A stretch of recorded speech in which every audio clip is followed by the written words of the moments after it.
দেশের আকাশে ফের ভারতীয় ড্রোন। এবার বাংলাদেশের 1 কিলোমিটার অভ্যন্তরে ঢুকে অবৈধভাবে 5টি ড্রোন উড়িয়েছে ভারতীয় সীমান্তরক্ষী বাহিনীর বিএসএফ। প্রশ্ন উঠেছে, কেন বারবার দেশের অভ্যন্তরে এভাবে ড্রোন উড়াচ্ছে ভারত? তবে কি তারা যুদ্ধের উস্কানি দিচ্ছে?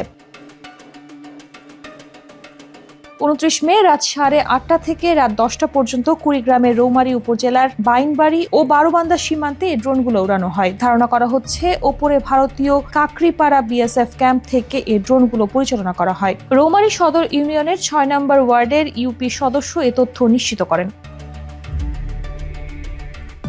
ওই ইউপি সদস্য বলেন, 27 মে বড়াইবাড়ি সীমান্ত দিয়ে আসামের 14 জন ভারতীয় নাগরিককে পুশিন করার পর থেকে ভারত বিভিন্নভাবে বাংলাদেশে নজরদারি করছে। অবৈধভাবে এমন ড্রোন ওড়ানোয় আতঙ্ক বিরাজ করছে সীমান্তের স্থানীয় বাসিন্দাদের মধ্যে। বাসিন্দারা বলছেন, ভারতের এসব ড্রোন ওড়ানো বন্ধে সরকার যেন কার্যকর পদক্ষেপ নেয়, না হলে সীমান্তের বড় দুর্ঘটনা ঘটাতে পারে বিএসএফ।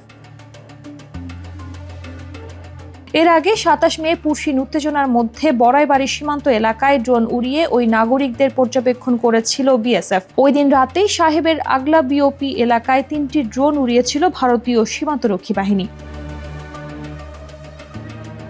আগস্টে আওয়ামী লীগ সরকার পতনের পর ক্রমেই খারাপ হতে থাকে বাংলাদেশ ভারত সম্পর্ক। সীমান্তে উত্তেজনা, ট্রান্সশিপমেন্ট সুবিধা বাতিল, ভারতীয় ভিসা বন্ধ, সীমান্ত দিয়ে অবৈধ নাগরিকের পুশিন, বাংলাদেশের আকাশে ভারতীয় ড্রোন ইত্যাদি সহ একের পর এক বিতর্ক লেগেই আছে, যা দেখে বোঝা যাচ্ছে এবার পায়ে পাড়া দিয়ে সংঘাত বাঁধাতে চায় ভারত।